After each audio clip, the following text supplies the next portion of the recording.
Hi, my name is Craig Hoogland here at Performance Acura, certified Acura Master Technician for 29 years.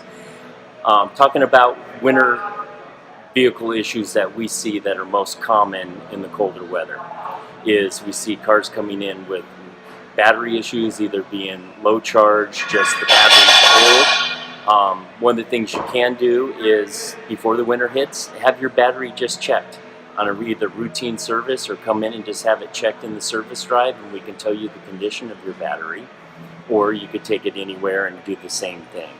Number two would be tire pressures. As the climate gets colder, the pressures seem to drop just due to the outside atmosphere being colder. So you just want to maintain your tire pressures. Either use your tire pressure monitor system, or physically go out and check it, or stop by our service drive and they can have somebody check your tires for you.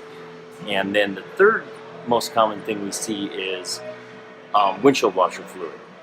Is that either people are adding water to them themselves, or they're not into a winter blend, so as it comes to late October, it doesn't hurt to add a concentrate to your washer bottle, or at least top it off with a full strength windshield washer fluid, what adapts to the colder climate.